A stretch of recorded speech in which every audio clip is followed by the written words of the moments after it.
Okay, I think we should get started, and as always, we'll give people an opportunity to join us. Um, so thank you again for joining us for today's workshop. It's the last one in our series on rule proofing. Just a quick reminder to everyone, please use the chat to introduce yourselves and let us know um, where you are and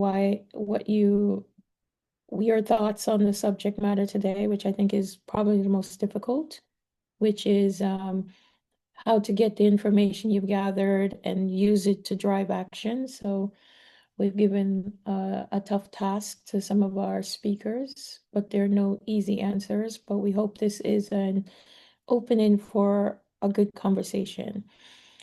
As a reminder, always, we'll ask the speakers to engage with you in the chat. So if you have questions, don't hesitate to put them in the chat, and we'll ask our speakers to look in the chat and to engage as well and to respond to questions. Uh, just a brief introduction. I am Betty Ann Bryce, and I've been kind of working at the OECD for a few years. And this rural proofing topic for us is an important tool, and we are happy to have this dialogue because we have been learning a lot from the discussion. Today's conversation, we are going to focus on delivering information that could drive action. We wanted to talk about this topic because maybe it's not talked about enough. And we think that while there are no easy answers, the perspectives that you'll get today are interesting ones. And one is from kind of a newer perspective, which is where I would put Poland. One is not as new, but has had some experiences now, and that would be the commission. And Alexia will share what they've been trying to do and what they've learned from the process and getting it to the finish line. And finally, the United Kingdom and Fiona, because they have a rich history of rule proofing, and it's been heavily debated in their parliament. They've been testing it on its efficiency and how well it works. And we really wanted to have them join us for the final session because the Department of DEFRA, Department of Agriculture there, has been tasked with dealing with rural proofing for quite some time. So they have a rich history of trying to get it to the finish line, what works, what hasn't worked. So we're excited to have them. And then we'll close with our chair of our Rural Working Party, who we are very, very thrilled could join us today because he could bring some the OECD kind of working party perspective to the conversation and where we can take it from there. So with this in mind, I wanted to open with just a brief presentation that I think is helpful to help set the scene for this discussion. And I'll give them a second to bring up my PowerPoint. But when I was thinking about this topic today, I was trying to think about what I wanted to help focus on. And I think it's the right starting point is where we left off. So if you go to my first slide, what I tried to have you think about are a couple of things really briefly. First, where are we in the process, right?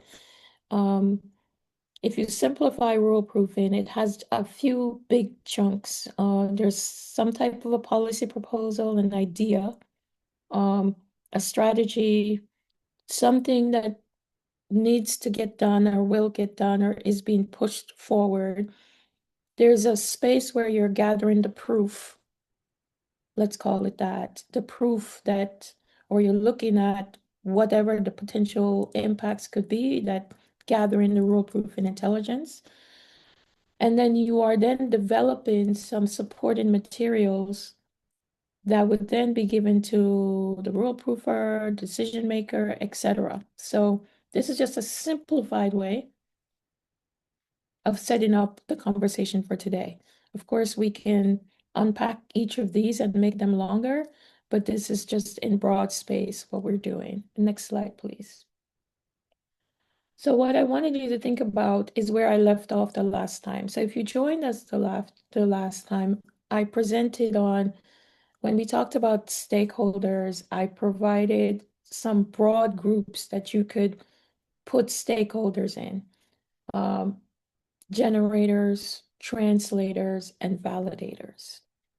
Today's conversation, I'm going to zero in on validators and help you think a bit more about why this category is one of the most important ones to help you get rule proofing to the finish line. And here, when we spoke about validators, we talked about these are the stakeholders that can help you co-design, validate the information, and make sure it's fit for purpose. But what does that really look like? Next slide, please.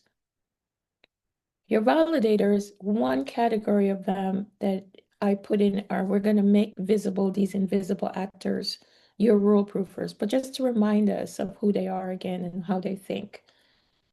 These are who they are civil servants or at whatever level of government, they're the actors who are going to be receiving the information and then they have to use it. And the difference between them using it in the way you would like and making it a checklist comes down to the quality of the information. It's almost the validation process, so to speak. And validation is one way to improve policy impact. So they have a role in it that sometimes is a bit too ambiguous, and we need to make it a bit more visible and prominent. Next slide, please. Validation matters for a number of reasons, right? It's the moment where rule proofing is tested against the realities of government. So if you think about what we've been talking about rule proofing, what we've tried to do is slow down the process for you to think about, but it's a very fast process. But we're slowing it down so you can think about each of the individual parts that bring it together. So there's a moment where you're gathering information, the proof, however you're doing it, with your stakeholders, etc. But you have now some type of proof, some type of information that you now want to transmit to government to get their attention. But there are some issues, time constraints, competing priorities. So the person you're transmitting that information to, here again, we're calling that person your rural proofer, has some constraints within which they work. They're sitting in ministries that think differently and act differently and are not as informed about you as rural. So your information is supposed to help with that. So basically, what you're actually producing in your rule proofing process today, there's already that person who's having to think about, is the information clear? Can they act on this information quickly? And does it make sense for their policy? So they're actually already validating. What I'm suggesting is that it's too late in the process. What you need them to be doing is you need to bring them in early and make them help you validate the process earlier on so that when they're doing it later, when they receive it, they're not turning it into a checklist. Now, does that prevent that? It's not the only reason. When we did the survey and when we wrote our paper on rule proofing, one of the questions that I asked a number of people who were rule proofing was, why didn't you use the information you received? And the biggest information was it wasn't clear. We didn't understand it. We didn't know how to use it, et cetera, et cetera. So again, not the only reason, but it came up time and time again. And maybe that's why we zeroed in on one area, but of course there are many that could support or help make the rule proofing process more effective. Next slide, please.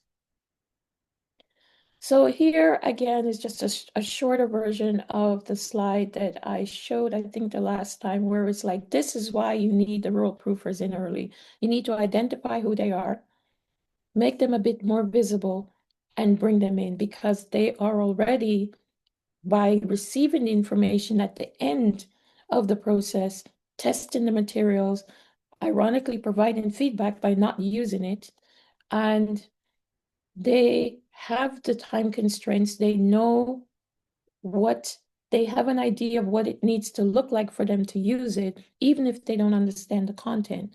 So working with them is just as important to help you get rural proofing over the finish line.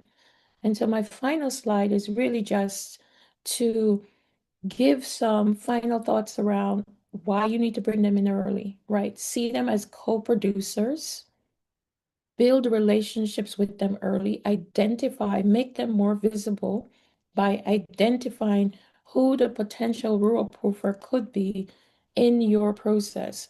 Who do you have to engage with to get this to the finish line? Because the rural proofer helps you get it into, makes it more visible. They can, if they can speak the language you want, they can explain why action should be taken on this.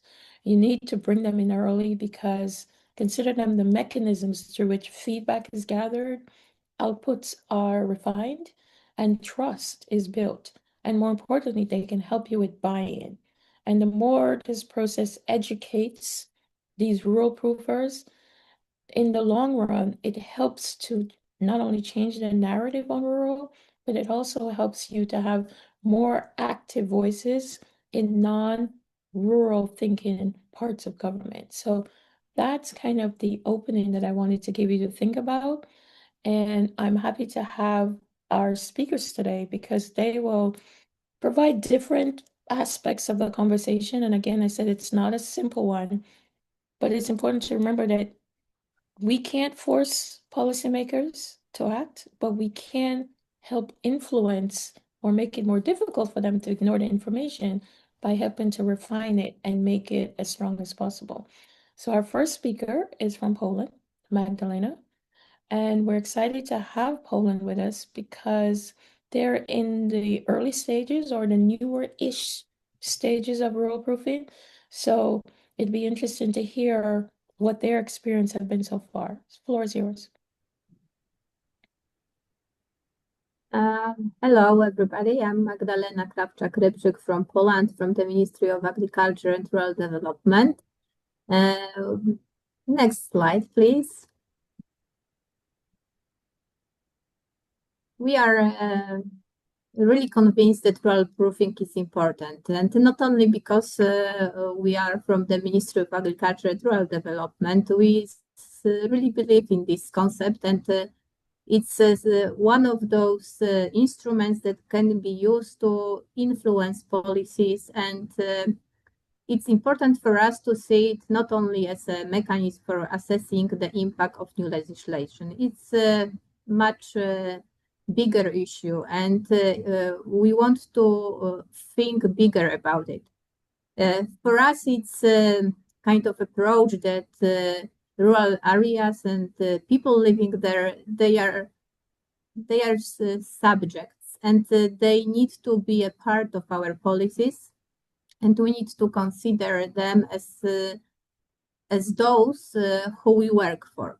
So it's much more than just impact assessment of new legislation. And I think that it's sometimes very hard to understand in the European Union or in Poland that we see it as something more. Next slide, please.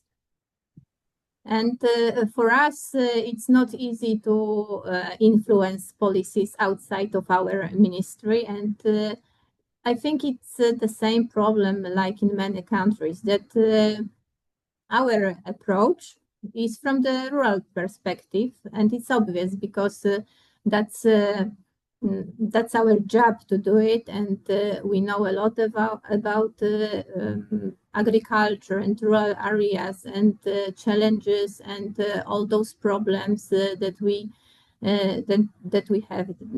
But the biggest issue is to convince other people that they should think a little bit outside their box, because many policymakers and many actors in the political world, they are very urban centered, and sometimes it's a problem not only in general way, but sometimes we work with people that are very competent, very intelligent, very open, but they lack of the perspective, rural perspective, and it's really hard to change this perspective, and it's very hard to convince them that people living in the rural areas, they have their own dreams, and those dreams are not to move to the cities or to the towns. And it's for us a huge challenge to combat stereotypes like that.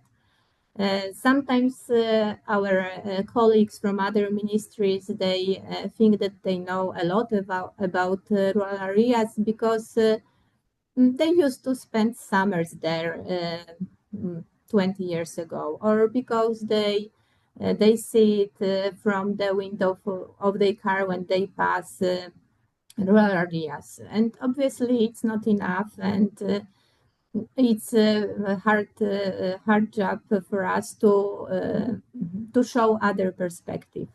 So we need to have this strategic vision and conduct day-to-day actions, because it's not only about huge moments when we write or work on our strategies, but it's actually we do it every day. We just try to convince our colleagues from other ministries. We talk to them, we have meetings with them, and we, of course, write a lot. But it's a challenge, and it's very useful when we have statistics, surveys, and other data that show that it's not only about opinion contra opinion. It's mostly about facts. And when we have those facts, it's much easier to talk to our colleagues. And rural proofing is also about involvement of many different stakeholders. It's not only about our colleagues in other ministries. They are very important to us, but it's also about non-governmental institutions and LACs that are very active in Poland, and also, of course, academic work. So when we understand how important is to network and to look for partners, especially those very involved in the subject, it's much easier to work. And somehow it's the best way just to talk to people and to be engaged all the time in those interactions. For us, it's not easy to find funding, and it's the issue of all policymakers that we all have challenges, and we need a lot of money to conduct our policies. So if we know that budgets are limited, there is huge competition for the funds, and it's not only our Polish problem. It's obvious for every country that we need all money, and sometimes we need to decide which goals are the most important. So sometimes we find that those rural goals are not that important for other partners. So that's the job for us, just to convince again why it's important from the strategic point of view, and sometimes we manage to do it successfully. And I think I would like to have next slide, please. Yes, and this is rather obvious that all the policies should be evidence-based, and that's why we are trying to gather all those information. We try to do it in timely method, because whenever we program new perspective, we know that we need have this information at the moment. It cannot be too late. So this is constant work, as well, like searching for new partners. And it's, of course, wide scope, as I said before. And we really believe that if you have people that are involved in this work and you have your team that is very devoted to the subject, it's much easier to work because sometimes it's not about money, sometimes it's about those people that believe in the idea, and we really believe in that. So that's why we are sometimes very strong in our opinions, but I guess that's our job just to do it. So next slide, please. We have a huge help from our central statistical office. It's official, those are official statistics, and we have a very good cooperation with colleagues from Statistics Poland. Those information are open, everyone can use it. We have a very interesting online tool, it's called Stratec, and we have a lot of indicators there gathered, and we can monitor all strategies that are implemented in our country. For us, it's important that our sectoral strategy for rural development is also included in this tool. We have excellent study each year conducted by the Central Statistical Office. It's called Rural Areas in Poland, and it's annual. So we have also those this information available every year. And we are trying to expand this cooperation, and we really want to establish National Rural Observatory. But we are still working on it. I think we are close to this goal, but it still needs some time, and we are looking for funding as well. But we believe that this would be a huge help, not only for us, but for all those who can work with this subject, and that would be very useful. And we hope that it might happen this or next year. Okay, next slide, please. And this is something very interesting and useful for us. This is a survey, and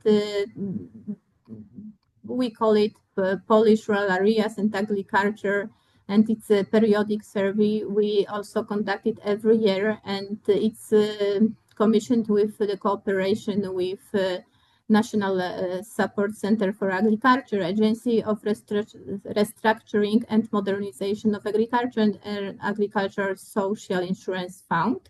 And the objective is to assess attitudes and opinions regarding ongoing socio-economic changes in rural areas. We just searched to learn about opinions. And this is very important to us because it's not just numbers, not only information that we can have from the statistics official. It's very important for us to know what people living in rural areas think, what they need, how they assess their life, their opportunities, and it's it's not only useful for us, but we are trying to talk about this survey also with our colleagues, and we try to use all those information to convince them, and I think it's very helpful for us. Please, next slide. It's very interesting what you can learn from this survey, because it seems that in Poland, almost all residents of rural areas are satisfied with living in the countryside. So this is one of my favorite my favorite part of this survey, because this is one of those stereotypes that we can try to fight with, because I've heard a lot of times during conferences and at some workshops that we don't understand what people need, and that we should let people finally leave rural areas and change their life and move to the cities. And it might be funny for you, but we really hear things like that from people that that discuss future policies, and it's surprising, because it seems that some partners really believe in that, and it seems that it's untrue, and we are trying to show this information, and it's much easier when we have survey like that, just to prove that it's not about opinion, our opinion, and it's about just facts, that people want to live in rural areas, that they value that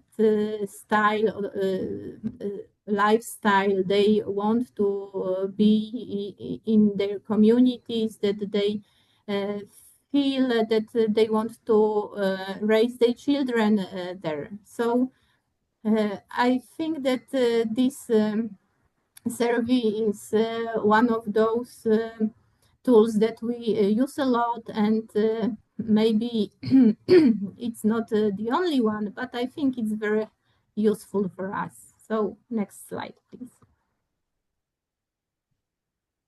And this is what we've been doing for last, I guess, 2 years in Poland. We are working on our new development strategy. It's medium-term development strategy, and it should be finished by the end of this year, probably very soon. But what is important about this draft? We started to work with our colleagues when they didn't want to hear about rural areas at all. And they look more for agricultural development. They wanted to show us this side of rural areas, and of course, it's our obligatory thing to do, to write goals about agriculture, and this was for us also very important. But we think wider, and we need to develop rural areas not only in the from the perspective or from farmers and farm families. We have many residents that do not work in the agriculture. They live there. They are, for example, teachers. They can be artists and so many other occupations, but definitely not farmers. And we also need to understand that it's about investments in infrastructure, in public services. So it was not an easy job to convince our colleagues from other ministry that we need to look much wider, and that we need some goals that will be focused only on our rural challenges.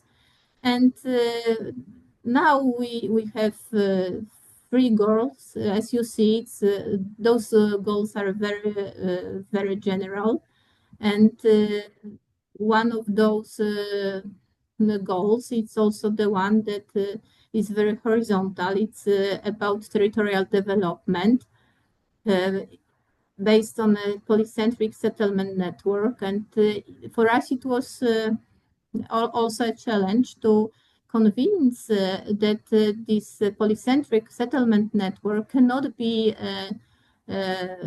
dependent only on cities, big cities that provide, for example, job opportunities and public services. So we just wanted to have this development also from a rural perspective. Next slide, please. So from the point when we didn't have enough, we didn't have anything about rural areas in our draft strategy. We got to the point when we have detailed direction, when involvement of small towns and rural areas in the development process.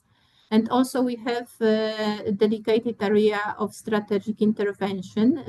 It was established to support rural areas that require greater involvement in development processes. And it's excellent example of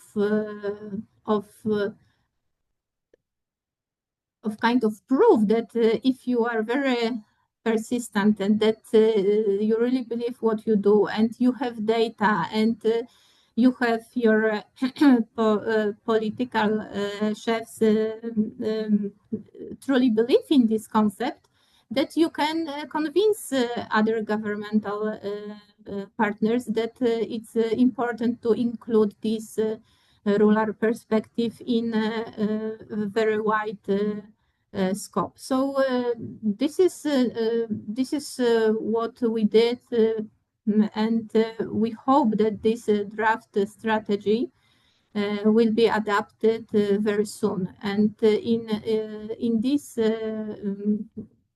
project, we have also very interesting solution for the coordination, because it was also a tough job to decide who should coordinate this rural policy, because in Poland we have Ministry of Agriculture and Rural Development, but we also have Ministry of Regional Policy, and our regional authorities, marshals in voivodeships are very active also, and all those institutions would like to take part in this implementing process, and that's why coordination is needed. And at this moment, it's our minister responsible for rural development. Okay, next slide, please. And last but not least, we have also our sectoral strategy. It was updated in 2023, just after COVID crisis, and after Russia invaded Ukraine, and the geopolitical situation changed so much that we decided to update. And now it's our strategy. It's also not only about agriculture and fisheries, so not only food sector, but also about development of rural areas. And as you can see, we have three specific objectives in this strategy.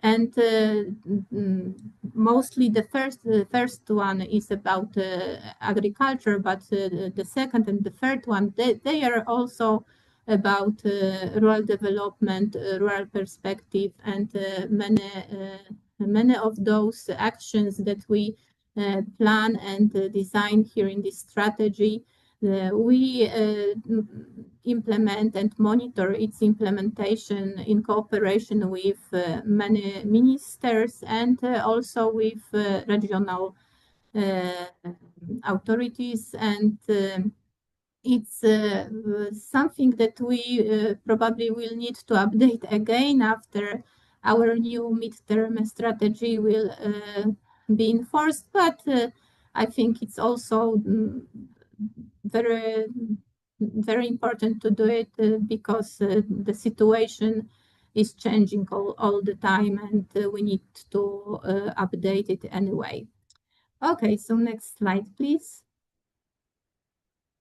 And now a few words about the national and regional partnership plan for Poland.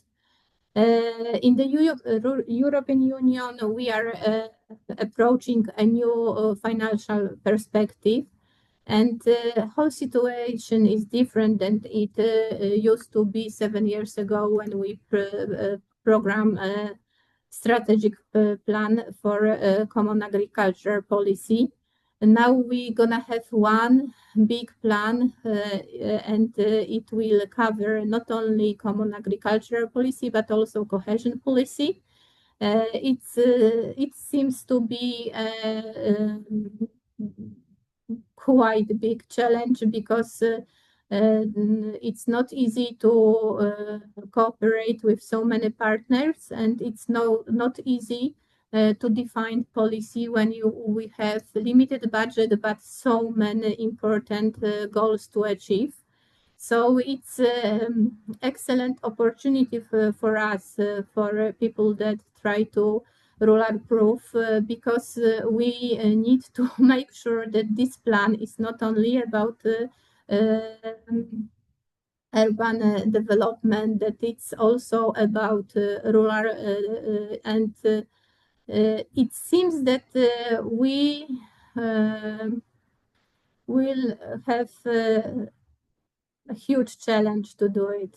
But whenever it comes to sharing the money, it's always a big problem. And it's very important for us just to make sure that this national and regional partnership plan will be rural proofed. And it seems that it might be successful for us. We had a very active participation in the preparation of diagnosis. We contacted 16 focus groups, one in each voivodeship, just to gather information from the local people. They talk to us about problems, challenges, and we have all this in timely matter, because now it's needed, and we are, I think, a bit ahead of other ministries. So it's excellent exercise for us, and we have trying to fight for rural target, which is the idea that at least 10% of funding should go to rural issues. And we are trying to convince our partners that it's an excellent idea and it should be at least this 10% of the budget. And we are trying to be very active in the discussion, and we are trying to gather all the stakeholders, and it's I think it's very successful at the moment, because we have a lot of meetings, and they are not only about discussing, but we have produced some papers, and they might be helpful, and they might also be some kind of advantage for us. Okay, next slide, please. Okay, so that's all, and if you have any questions, you can also write. Those are two emails. One is just direct for my, and the second one is from forum general email for my unit. So if you wish, please use them, and thank you very much for your time. Thank you for a really interesting presentation, and you demonstrated the different ways that information is gathered. I think the point you raised about rule proofing the national, regional strategies or new plans is a very timely one and a challenge. I think your observation about a national rural observatory and the role that it could play, especially in helping you gather data, is really interesting. And your survey results that people want to live in rural areas is also very strong evidence. And I think taken as a whole, what your presentation demonstrates is the different types of information that is needed to drive action, which is why we wanted you to talk today and would be interested to stay in touch on how this evolves for your regional plans. So I would encourage you to ask Magdalena some questions in the chat because I think she really started us off by giving us some really good ideas. And while you're doing that, I'm going to encourage you to also engage on what are the key points that stood out to you from her presentation.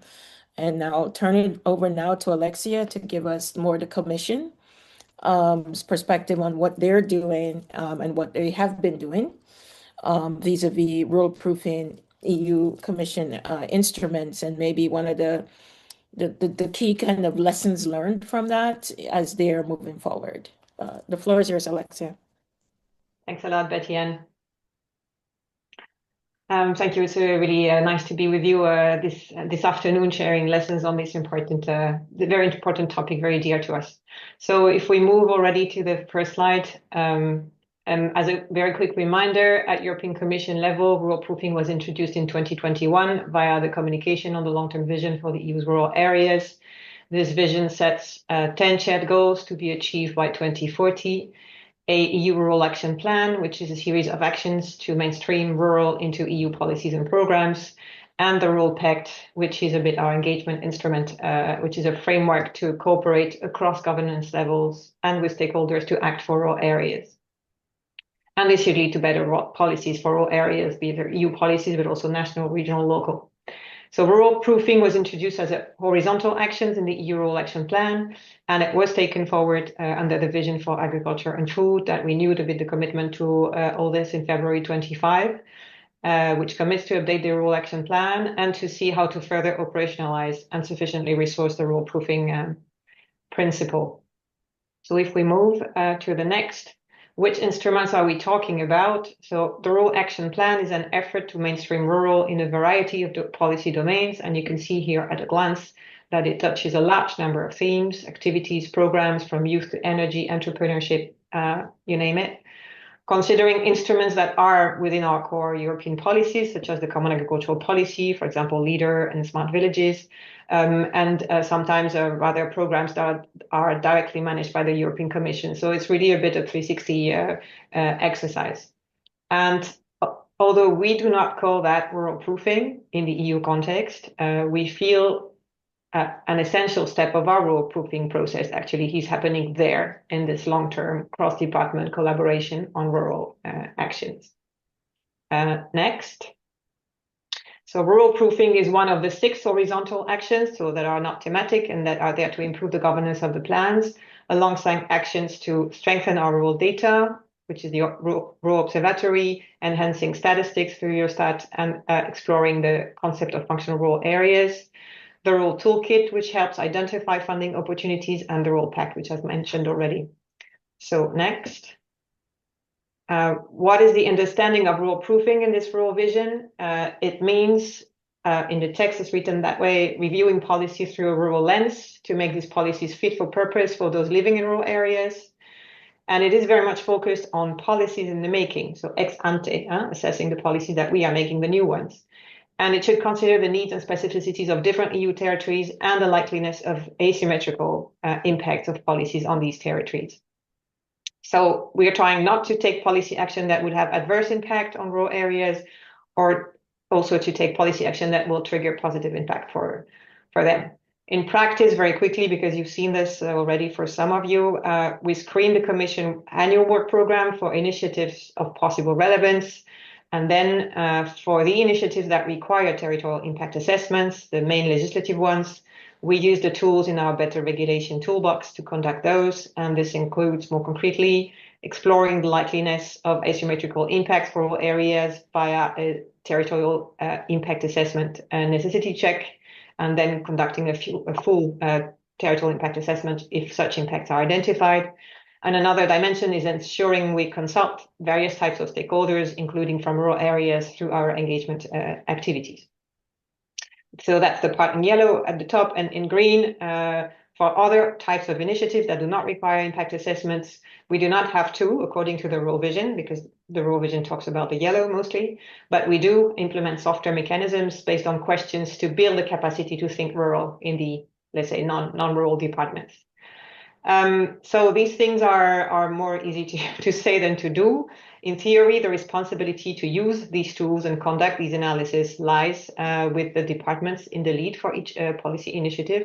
But in practice, it often depends on our involvement as the rural department to support this.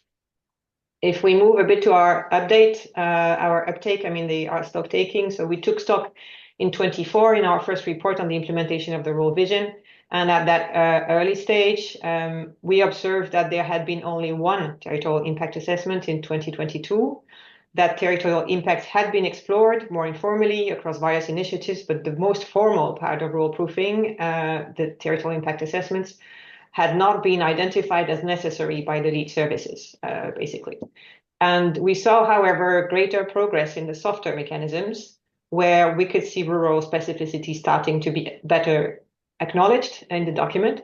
However, it was difficult to get the services, even from that observation, to formulate adequate policy options.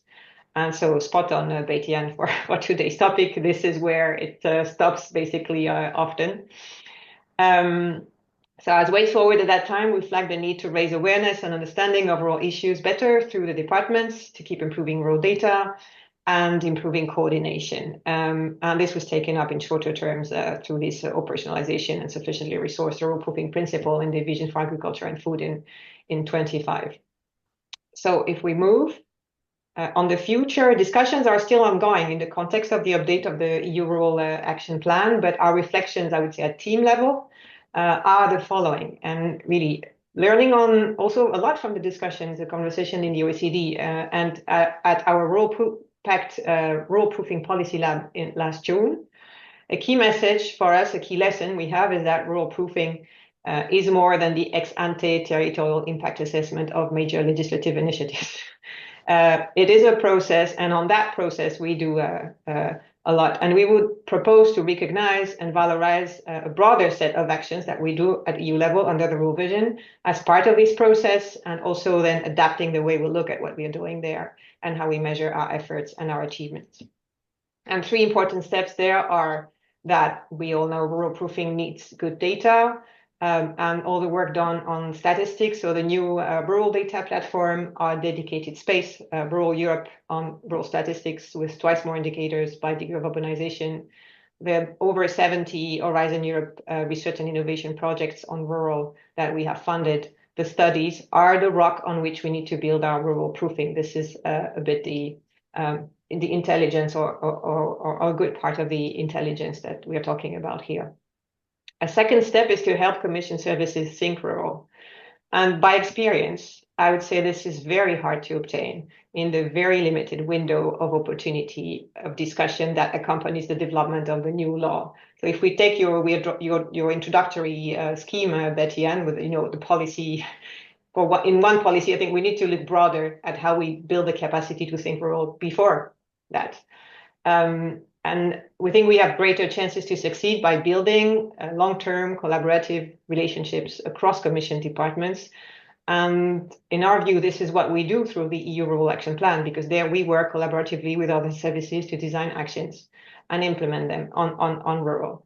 And I was a little piece of success. I was glad to start hearing in some recent internal meeting that colleagues from DG Employment and DG Environment made the case for broader focus on rural areas on an initiative that was under discussion before I took the floor myself.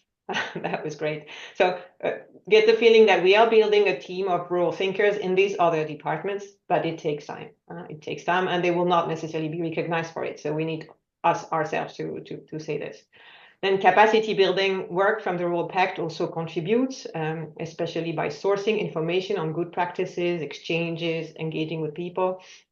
And precisely the Rural Pact has become our essential engine to engage with stakeholders, not only an undifferentiated group of stakeholders, but within that also thematic work groups, community groups that address specific themes, have specific expertise, and that we can start engaging to consult on the development of specific initiatives. And we did that, for example, for the midterm review of the Social Economy Action Plan. We called the community group of the Rural Pact on social economy to have a say on that. And so that's really what we're trying to do. And so we should not lose sight of the result that we want. Our goal is to implement the provisions of rural proofing that are in the better regulation and achieve results including on major laws. But we need all of these other things to happen if we are to succeed. So it's just broadening the view. Now, if we move a bit to the subject of today, we said it is hard to get to the point where we formulate policy relevant actions, and because policymakers are people and we want them to take action. I would like to digress slightly on what drives action from people in general, bringing in the Brook model. If you don't know, I encourage you to Google it. And this model basically explains that our actions are not directly driven by the circumstances or what's going on or the situation, but by what we think about what's going on. And the thoughts we have about the circumstances or what we perceive of them triggers feelings that drive our actions. So if we click one more time for the slide. Yeah, so for rural, a common, maybe a bit caricatural, but still approach would be to consider the circumstances as set in stone, so rural areas are in decline, to think that there's no way to change it, that the future is elsewhere and this is where we should invest. And as a policy maker, if you think that, you are going to be in doubt that anything could be helpful, and even in fear that resources invested in this would be not well spent, and you'd better put it somewhere where you are sure about your return on investment. If you are with these feelings, this will limit your ambition. You will limit yourself to adjusting and accompanying the evolution rather than being proactive and disruptive. And as a result, it's unlikely that the situation will improve, and observing that it has not improved will comfort you in the impression that you were right thinking things could not be changed.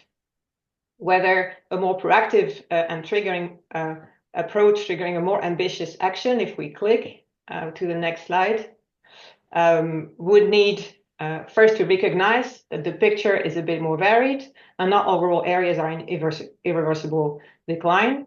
Second, that the nature, you would need to nurture thoughts that there is potential in these areas that can be tapped into and benefit not only rural areas, but broader society, and can contribute to improvement in the respective policy domain. This could fuel feelings like confidence or motivation to invest, and feeling that you're doing the right thing, or you're even missing out if you're not doing that. And this is likely to trigger actions such as, searching, developing a deeper understanding of the situation so you can really build a good policy, identify positive examples, pockets of growth, good initiatives, understand the drivers of those positive examples, and invest in what could support these positive trends or drivers, not by charity or constraint, but to achieve your own policy objectives. And if you do that and you do it well, it's likely to generate positive results that, once evaluated, would strengthen the thinking that there is potential. So if we click one more, and to get to the information we need to drive positive actions for rural areas, we need to deliver information that helps to paint an accurate and diverse picture of the situation, helps to challenge the dominant thinking that we call a bit urban bias sometimes as well, and start to see the potential and why acting for rural can be a good idea, then helps to build confidence and inspire on the right actions to take, and finally documents the results to enable adjustments and fuel a more positive narrative around proactive rural policy, let's say. So this is maybe a bit theoretical, but it gives a framework. I think it's a useful way to think about it. We need to understand that it's not only convincing; it's really, ensuring the click and the change of mind in the policymakers that this could be good for them, for everybody else, and for their policy area. So next slide. Building on this, I would like to give you now a few lessons learned from the exercise we are currently doing to build European semester country-specific recommendations and common agricultural policy national recommendations, through which the European Commission plans to steer programming under the post-27 EU budget, so the NRP plans that Magdalena was referring to. These are really recommendations to act through policies. They are based on evidence, and we are working on injecting rural thinking into them. And we see that as rural proofing too, although these recommendations are not a law requiring an impact assessment. So we have found in this work over the last almost 6 months now, 4 things to be particularly important. The first one is to account for national diversity in the analytical framework we put together. And you could have the same spirit within one country between different regions. And so the analytical framework we put together to ground these recommendations in evidence, because to serve common objectives, we need an analytical framework which enables comparison and benchmarking. But we also need flexibility, because you need different indicators to describe the challenges in one country and another. You need different indicators to describe the pressure on land use in dense countries like the Netherlands, and the extreme distances to services in northern sparsely populated areas, for example. The second point is granularity. We need granular information to be able to show internal differences within each country. And for this, we build on territorial typologies at regional and local levels, which each have value, but also limitations. So I refer to my maps on the upper right corner there. We need the urban-rural typology to analyze economics, for example, but in several countries, many rural areas are hidden in intermediate regions, in yellow there, which means that statistics for rural regions are not meaningful and are not accepted by our interlocutors in the national governments as meaningful. As you can see, for example, for Spain, which has mostly intermediate and urban regions, although it is a very rural country by degree of urbanization, as you can see on the right. And the degree of urbanization, on the other hand, gives us a more accurate description of rural and a lot of very good indicators, but aggregated at country level with only one rural value. And we found in several cases that this national value was sometimes not describing well what we know is the situation. So we need to keep progressing with other types of geography. And on the right side at the bottom there, we see maps on access to primary schools at the local administrative level on the left, and by functional rural areas on the right. And where we think the picture on the right can be more useful to spot the areas where there are urgent problems to solve, not necessarily to use them in programming, just for the analysis diagnosis part. Then another very important point is temporality. We need to provide a dynamic picture of the situation and how it fits in historical trends. It's not because a rural region is not facing depopulation that it's okay. It may have no population left as a result of decades of outmigration and still needs a policy response adapted to it.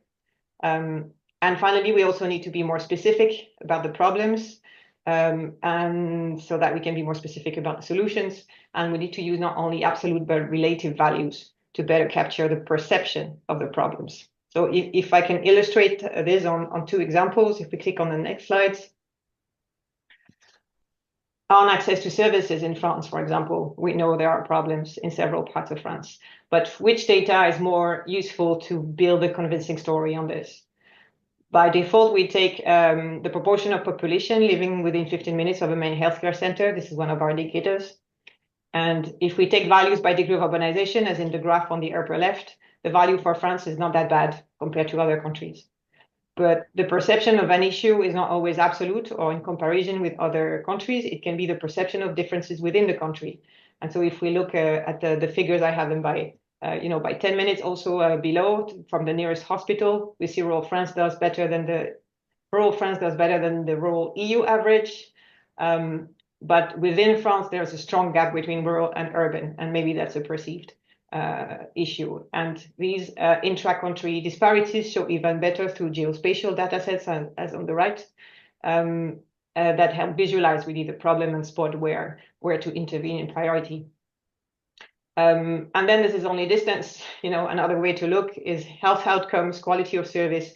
So what is the issue is a real thing in which we need to dig deeper to better inform policy. And we need to privilege indicators that better reflect the specific issue perceived on the ground by rural stakeholders. And the survey from Poland is good in that respect. If we move and take another example with digital connectivity, which is a priority for rural areas as well. Do we want to know if there is broadband or the speed and quality of that broadband? And again, is it the absolute value that matters or the gap? What do we choose as a benchmark? And the typical case there that I show is Luxembourg, that has overall very good connectivity in speed. It's one of the top 5 performers in the EU, but it's also one of the top worst performers for the gap between urban and rural speed of broadband and the evolution of that gap. But should we act or not? Is it the real problem or not? Or is it good enough? The best is probably to ask rural stakeholders again how they perceive it. Next slide, as I need to move on. I know time's passing. So making the case then, as we explained earlier, it's also important to challenge the dominant thinking that rural areas are in universal decline and make the case that positive futures are possible. I'd like to clear that this does not mean ignoring problems. We need to show problems and help policymakers understand the value of solving them, basically, explain why investing in services is an enabler of development in other areas, and why trust and equity matter, for example, starting with the democracy maintenance. But we also need to look into opportunities. And this is often, in my view, the blindest spot. It is the blindest spot. You will see issues, the doom and gloom recognized, and it's important once more. But you rarely see really acknowledgement of the potential and even less action on that potential. So we need to speak more and more about the assets, the energy potential, the innovation, the business potential, bring new data that reveals the hidden part of the picture. Talk about the importance of social capital, for example, to encourage the investment in leader. Show the key role of rural areas for security, strategic autonomy, policy issues that are a priority right now. And we need to put the spotlight on the positive trends or the weak signals, even if these are not dominant yet. And present research that shows that, this is funny, I have the same example, that young people do want to live in rural areas, for example. We have research from Horizon with surveys already back several years ago that show this. We need to show that there are more startups on robotics in rural areas than average. And for this, the Rural Observatory analytical papers are helping a lot because they come before, and we are happy to see that some of these messages are taken up also in the context of the European semester for this new cycle. Next slide. I'm moving towards conclusions. So next, this building this confidence and inspire, this is, I think, another type of information that we need. Once you've made the case, remains the questions of what to do exactly. And there, the page is not blank. We have a lot of success and failure stories. But here we find 3 things to be mostly useful: promoting positive measures, positive projects, good practices that can show that success is possible. We have this in the Rural Pack Good Practice database, in the Rural Toolkit Get Inspired section. In various events, we promote this. But good, Betty, and that we should actually ask the participants from the other DGs how useful they find this. And the second thing, of course, engaging with stakeholders to ask them what they think could work, and we do that in the community groups and in events as well. And then, of course, measure the impact of previous actions to build lessons learned, like we did in the EU study on funding for rural areas, published in 2024. So to conclude, and this will be my last slide, progressing on these types of information shows that we need to drive action towards formulating a policy framework which is flexible enough, that serves common objectives, but accounts for the need for place-based approaches and for rural diversity. I think the framework proposed for the future NRP plans, with all the embedded risks, of course, has this capacity, and it is an opportunity on which we need to build. We need also to drive actions towards, to look at diversity within countries. That calls for targeting intervention to specific types of rural areas or places. And there again, the targeted should consider both the severity of the issues, but also the breadth of the potential, where there is potential. And 2 things on which I think we still have a lot to do and learn is, what Magdalena was bringing as well, prioritizing. we have limited resources, limited budgets, many challenges, many priorities. We cannot do everything at the same time within limited budgets. So what to do first? Do we start with the urgent, the important, or things that we think will spill over in other domains? Or one country we analyze, for example, has very poor broadband. That's bad. But some areas don't have sanitation yet. Should we start with sanitation, for example? That's a key question. And being specific, it is a requirement we have in the semester process and in the elaboration of this recommendation. It's hard to be very specific of what exactly needs to be done. It's easy to say we need to improve access to services, but what exactly is the reform of or type of investment that would really improve the situation? It's a conversation that needs tailored information, more progress as well. And on this and all the rest, I'd like to point at the excellent work of the OECD. I think it really served as a major source of inspiration. And for example, in the Rural Resilience Report, there are 4 pages of suggested recommendations to enhance rural resilience that are very useful in this respect. And we have used ourselves to make advice to our colleagues on how they could tackle a specific problem identified in the country through policy action. So I hope these were useful. Thank you for your attention, and over to you. No, Alexia, thank you so much for building on Magdalena's presentation. And in the interest of time, I won't cover all the things that stimulated me, but I think it's important to say that we always talk about changing the rural narrative from positive to negative, and I feel like you provided a framework for thinking about that concretely um, with your example. And I think it's worth that because we do see that when you talk negatively about rural, and if you have a negative perception of rural, that's not helping other ministries or other actors engage in a positive way and see rural in an important light. And again, taking the point, because I always hear this as well, it's not saying that we don't know there's bad news, but there has to be a balance of not always presenting it as bad. So I appreciate that. I feel like you should be asking Alexia a lot of questions because I feel like she raised a lot of interesting things. Now I want to bring in Fiona because, as I said, I wanted her to go last on purpose because the UK has such a long history with rural proofing and her department in particular. So I feel like they have a different lens internally on how they've evolved with this process, the love and hate battle that they have with it. And so, Fiona, the floor is yours.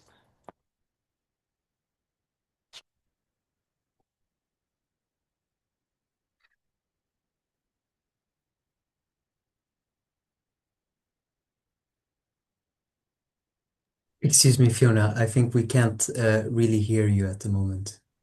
So,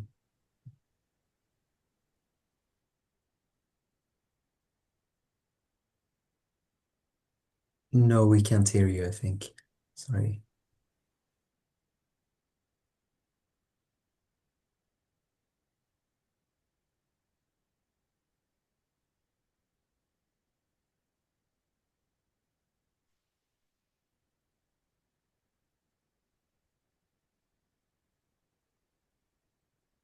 Hey, Victor, is she on? I actually don't see her on my screen. She is on, but I think she has a problem with her microphone because she's not muted, but unfortunately we can't hear her when she talks. Okay. Oh, I see her now. I think maybe she will try to figure out a solution.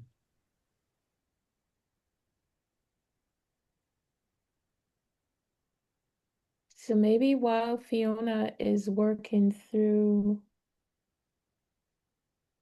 she can hear us, but we're not able to hear her. I think it's the problem. So maybe while Fiona is working through her problems, I'll ask our chair to give us his thoughts on what he's been hearing. Danielle. Sorry, can you hear me now? Oh, okay, we can hear you now. Okay, I've got a lovely feedback reverberation, so I'll do my best. I'm sorry. Okay. Okay, so as you were mentioning there, Betty Ann, that the UK has quite a long history of rural proofing. We used to have a very high level of investment in it and many different organisations involved. Now it rests with our team in DEFRA, of which I am the head. So if you want to move on to the next slide. I wanted to give you a perspective of the delivery that DEFRA has, mainly in 3 areas around capability. But I'm really sorry, but I've got a terrible echo and it's very off-putting. So looking at capability building, stakeholder engagement, and data and evidence.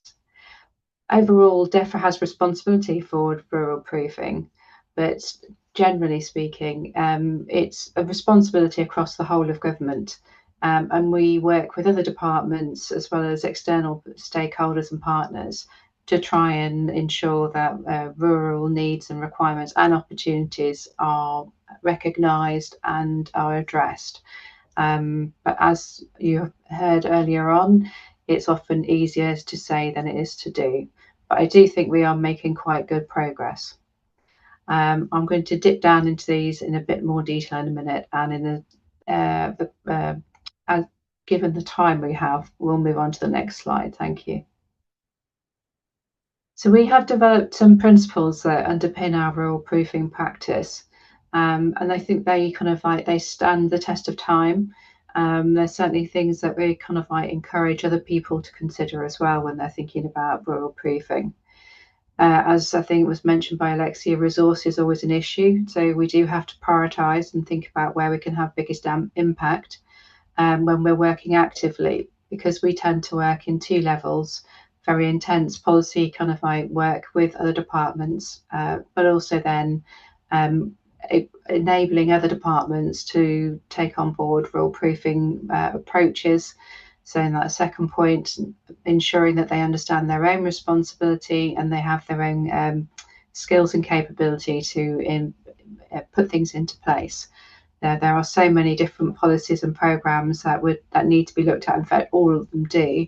So it's essential that we support other parts of government to look into this and to deliver things for themselves. It's also important to note that rural affairs in the UK is devolved, so we only look at policies and programs within England, but we do meet up and discuss with our colleagues in the devolved administrations as well. We definitely work in partnership with rural stakeholders, and I'll talk a little bit more about our relationship with them a bit later on. But they're certainly very well informed, and they have a lot of reach that it's worthwhile us making best use of. And we use the information we get from stakeholders, as well as from our colleagues in other departments, to develop the skills of the team and match up people within the team to other critical departments and policy areas for that more in-depth policy work. So this enables them to approach the subject not just as a rural proofing expert, but also as a policy expert. Obviously not as much as some of the others, but they've enough understanding so they can ask the right questions and help to develop good policy thinking. And we also develop our own analytical resources, and I'll talk about that a little bit more as well. Although we, again, would encourage other departments and other stakeholders to develop their own data and analytics to make sure that we're making the best of all the resources available. We move to the next slide.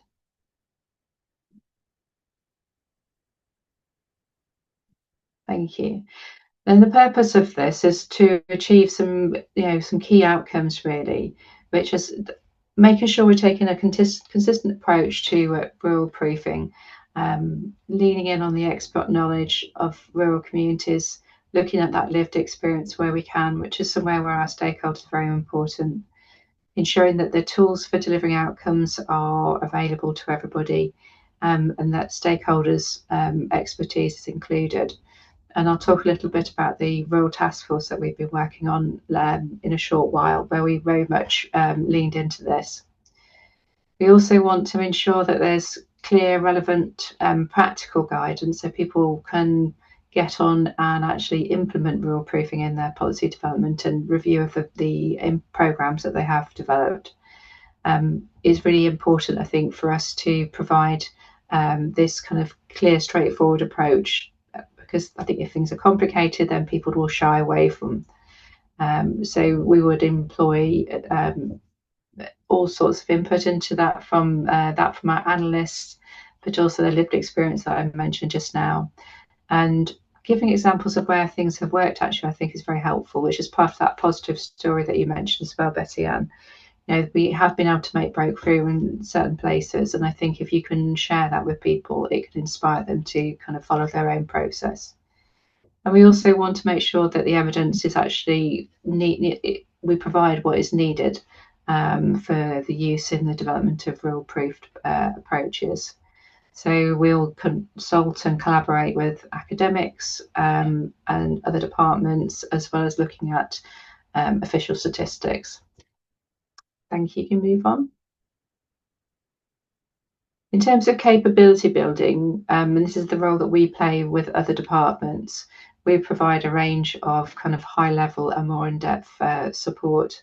So we have got some published online guidance that's available to everybody. And there's also available of online training to other departments through civil service learning. This is something I want to kind of maybe expand on as we move forward, because I don't think that it's used as perhaps as frequently as I would like it to be done. It is very kind of accessible and easy to use. And we do have plans for how we can refresh our approach to rural proofing on the back of the Rural Task Force work. And I think this is one area that we need to have a look at. We do get invited to other departments' meetings and policy development activity. And if it's in an area of our kind of like priorities, then we will go along and we can spend time with them thinking about how things could be developed to provide good access for rural communities. An example of that in the past 6 to 9 months has been on the devolution agenda. There's been concern kind of flagged by some of our stakeholders about the size of the strategic authorities and the ability for rural voice to filter through.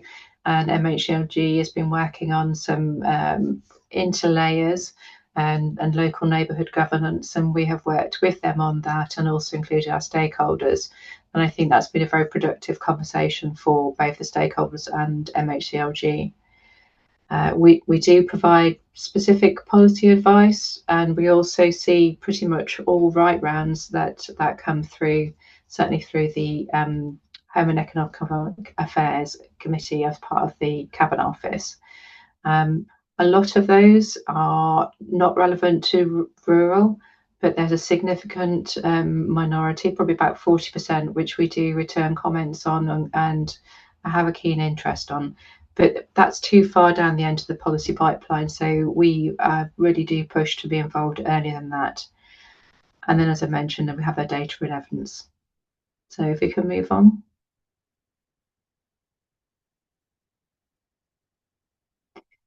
In terms of the things that we really expect the departments and DEFRA, to be honest, to be thinking about are these questions.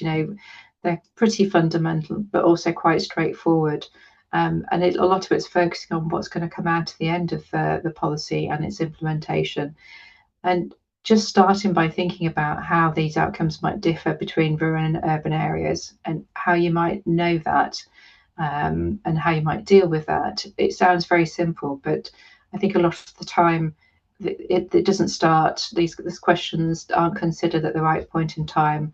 And so we're constantly kind of encouraging people to have a think about it. Looking at funding formulas, delivery mechanisms, that sort of thing. So we try and provide information and understanding about potential routes that they could take to look at things. Sometimes it works, not always, and sometimes you have to have a compromise. And I think, again, Alexia, your kind of point about as a country has broadband and sanitation issues, there's always going to be something that is a higher priority than something else when it comes to investment. But it doesn't mean that the discussions and the understanding can't be developed at that early stage as well. So we would encourage them to look through these and ideally provide some kind of evidence of impact. But I recognise that actually, although we've been doing this for some time, we have nothing on our statute books about rural proofing. There's no requirement to provide any rural impact assessments. and it's something that we would really like to address. Although having spoken to colleagues in Northern Ireland, it's not necessarily the panacea that you might hope for, I might hope for, but it feels like it might be helpful. In fact, actually, we've had our first piece of rural sort of legislation, if you like, in the devolution bill just this week, when there was a rural competence added into the strategic authorities' powers. So that's quite an interesting step forward for us, and we'll be working with MHCLG on what that means in practice and the guidance that might be developed for the strategic authorities. Should we move on to the next slide? The Statistical Digest of Rural England is something that's used by quite a number of people. It covers all of these areas. It's official statistics, and it's a secondary analysis of data, splitting out rural and urban populations. But we felt for a while that hasn't given us quite the level of granularity and understanding that we would want. So just move on to the next slide, please. We worked with the with ONS to look at updating the rural and urban classifications using the latest census data. The critical thing for this is that the adjustment has enabled us to look at not only sparsity, but proximity of rural areas to urban areas, because it's quite clear that if you're a sparse rural area that's very close to an urban area, you're going to have different kinds of problems, access issues and service issues, than if you are a kind of a sparse rural area a long way from any kind of urban settlement. So we are starting to update the Statistical Digest, the different chapters, to look at these new classifications, and it's changing slightly some of our headline figures, but it does give us that granularity. We'd also like to look at doing some heat mapping as well, actually, to see where specific issues are more prevalent in different regional areas, or indeed where things are actually performing more effectively, or maybe the rural economy is growing more, or there is good access to services. And we've also worked quite closely with DFT on their connectivity tool, which is a really useful interactive mapping approach, where you can look at access to all kinds of services by different kinds of transport modalities. If you haven't seen that, it might be worthwhile trying to look up to see if you can get access to it, because I think it has gone public now as well. If we just move on to the next slide.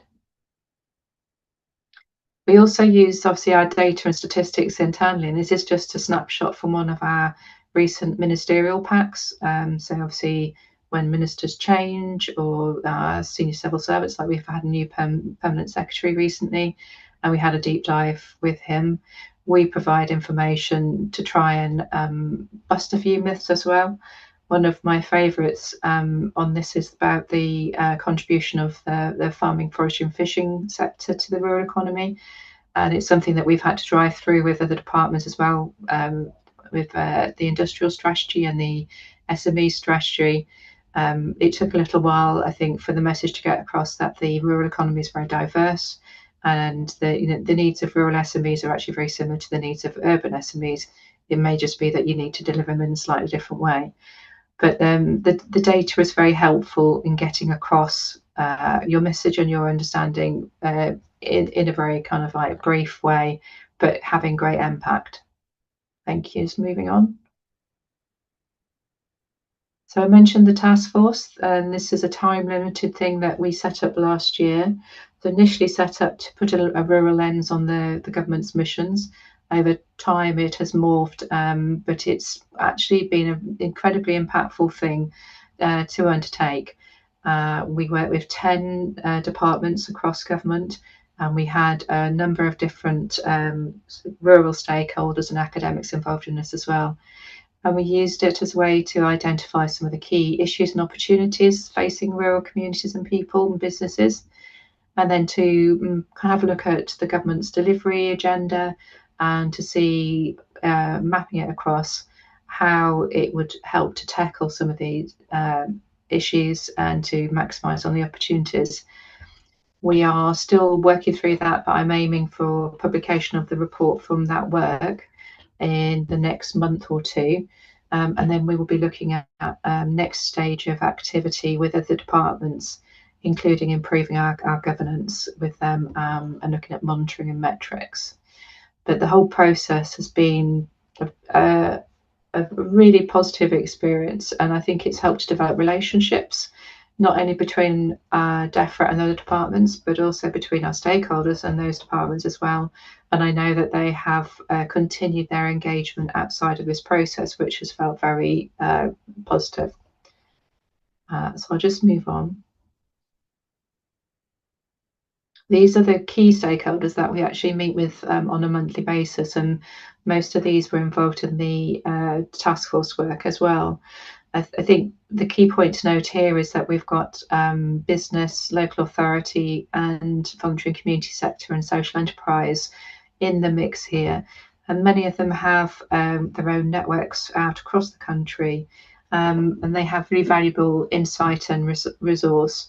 And we've actually worked with many of them as well in research projects, and it's something that we're hoping to expand as we now have some extra resource, some extra funding for a research program, which we're just establishing at the moment.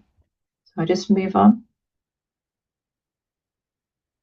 So in terms of where we need to go further, as I mentioned on the task force, there's going to be a sort of well, the task force is finished, but there's going to be further work which builds on the work of the task force.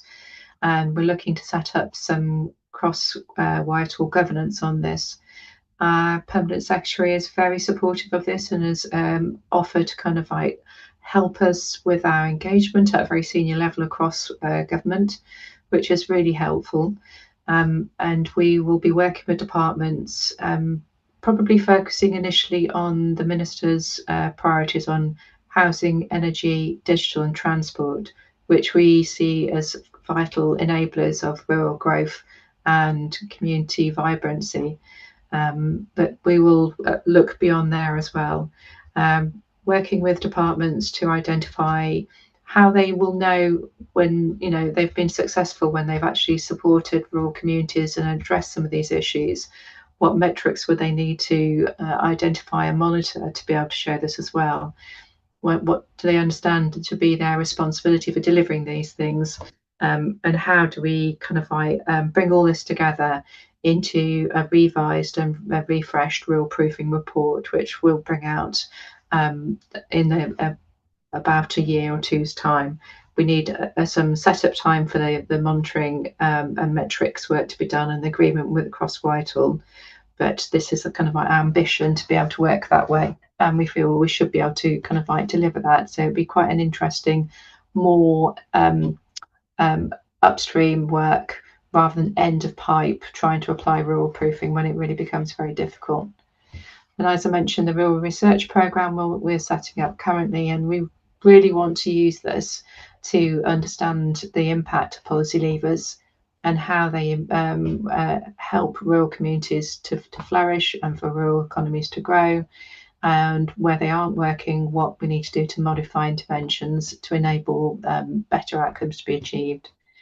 And we're also, I think devolution is a big part of what we want to be working on. And like I mentioned, the amendment to the bill is actually something I think we can work with quite positively to try and look at that and ensure rural needs are taken into account at a very local level.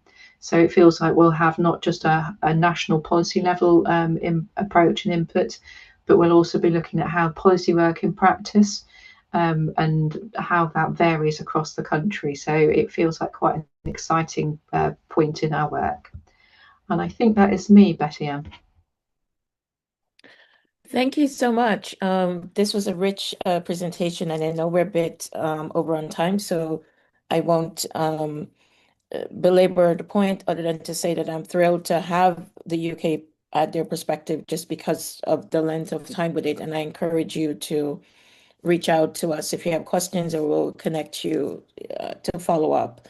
I wanted to give the floor now to our chair of the OECD Rural Working Party. As many of you know, our work is kind of overseen or guided by our rural delegates, and Daniel is the chair of the OECD Working Party, and I wanted him to join us today to kind of listen and kind of react and as well think about how this fits into the broader OECD work. So Daniel, the floor is yours. Thank you, Betty, and I hope you can hear me loud and clear. Fantastic. So I don't have a presentation. I try to be really short. As Betty Ann mentioned, I listened very carefully and very interested. It was a rich discussion. So many thanks for all the presentations. I mean, it's always inspiring to hear experiences from OECD member countries when it comes really to actual policy making. So what I wanted to make after hearing all the presentations is like to build a little bridge back to the discussions on the working group on rural policies, discussions on the program of work and budget for the next 4 years. We had this discussion last week in Paris, so it's fresh. And what came me into the mind was the notion that came also from the European Commission when we talked about resilience, because rural resilience is one of the key topics or the key concepts for our next program of work and budget. As it was mentioned by the European Commission and Poland as well, we had a ministerial meeting in Poland in 2024 where we launched a rural resilience report. And as I said, this is one of the key frameworks for future rural policy making. And what I heard today actually was rural proving seems to be kind of an important concept or important add-on for rural policy making or for rural resilient policy making. And for me, there were three levels that the concept may be interesting. So first, I heard rural proving is about ensuring to give rural people a voice. I mean, that's a basic idea. It's about to take serious the needs, the views, the perception of rural people for the place where they live and where they work. And such approach has helped to tailor-made rural policies and prevent finally rural discontent. And that's just what the Brook model inspired me. I have to admit, I had to Google, but I think it's really about that. It's not only about evidence on the one hand, but on the other hand, it's about to take feelings, perception, take thoughts into account, and of course to really to take in account to communicate positive messages. It's not about lying. It's about to bring the positive momentum into the communication. Second point where I thought rural proving may be interesting for maybe a real add-on for rural resilience is that if we ensure that rural voices are heard, it's also important that they are heard in a coordinated and evidence-based way. This is in particular relevant when it comes to bringing the rural voice into national administration. As we heard from Poland, rural is more than agriculture. We all know this very well. And rural proving helps to identify the main leverages in different sectoral policy fields such as agriculture, infrastructure, health, education, and so on, to identify which are the leverages in these sectoral policy fields that help to bring on a resilient rural policy. It's the process itself, as I learned, as for example presented by the UK presentation, that coheres, that forces policymakers really to build a coherent and resilient rural policy. And this maybe in particular when resources are scarce, and they are, of course, not only in the European Union. And final point, rural proofing is absolutely key to keep rural regions on the radar of national politics, in particular in geopolitical situation that we all live in.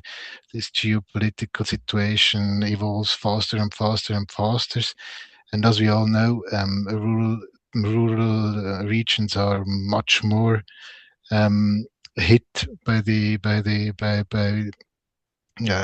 geopolitical policy evolutions than rural areas. When we talk about rising energy prices, when we talk about distortions of agricultural or agri-food value chains, it's the rural that is exposed much more than urban counterparts. So rural proving is key, that national policies take into account the specific needs, but also the specific opportunities of rural areas for national and subnational resilient rural policies. So these three levels, it's what I take with us, what I take with us for the further work at the OECD level.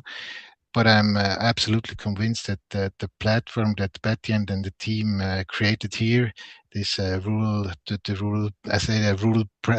proving platform, was also stimulating not only for OECD level work, but in particular to thrive in exchange and discussions among member countries, and help and inspires you to move on the journey of rural proving, which I'm convinced is an essential and will remain an essential element of rural policy making.